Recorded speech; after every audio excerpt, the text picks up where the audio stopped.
Bismillahirrahmanirrahim. Alhamdulillahirabbil alamin wassallallahu wasallam wa baraka ala nabiyyina Muhammadin wa ala alihi wa ashabihi ajma'in. Apakah jin itu bisa mengganggu atau membuat orang jadi sakit? Iya. Karena memang jin ini ada yang jin jahat, ada yang soleh. Seperti manusia, tetapi tentu manusia lebih tinggi derajatnya daripada jin. Jin ada juga yang kafir, ada yang muslim, ada yang baik, ada yang jahat. Jadi kalau dia jin yang jahat, itu terkadang memang mengganggu manusia. Tapi itu semuanya atas izin Allah Subhanahu wa taala.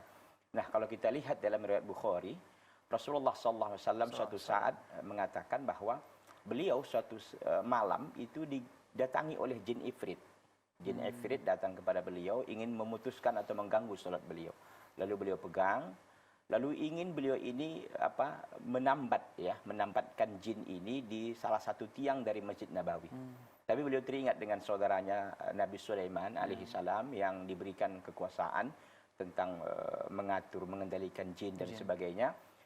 Dan Nabi Sulaiman berdoa bahwa itu tidak diberikan kepada yang lainnya. Teringat itu beliau, lalu beliau lepaskan kembali jin ifrit itu. Intinya bahwa jin itu bisa ya mengganggu manusia, dan kita tahu bahwa banyak ya sebahagian kaum muslimin itu terkadang terkena dengan jin.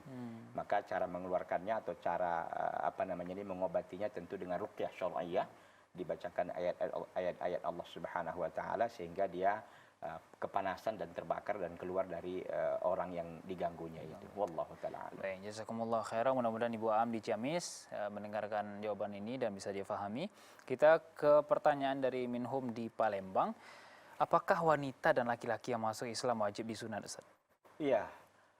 Syekh Muhammad ibn Shalih Al-Utsaimin rahimahullah mengatakan bahwa hukum sunat atau khitan bagi laki-laki itu adalah wajib.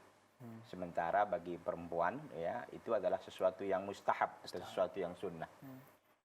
Kenapa laki-laki wajib? Karena memang perintah Nabi SAW. Yang kedua adalah untuk masalah pertimbangan kesehatannya. Karena memang kalau ada kulfah itu yang menutupi hashpahnya namanya. Itu kalau ada itu ada sisa-sisa air seni ataupun apa, akhirnya itu mengendap di sana dan itu bisa menyebabkan penyakit dan najis, kata beliau rahimahullah. Sehingga ini wajib. Memang sebelumnya kan ada dalil dari Nabi SAW memerintahkan agar orang ya yang sudah dewasa ataupun yang masuk Islam itu untuk berkhitan. Bagi yang laki-lakinya itu wajib, sedangkan bagi wanitanya adalah sesuatu yang sunnah. Nah, demikian wallahu taala.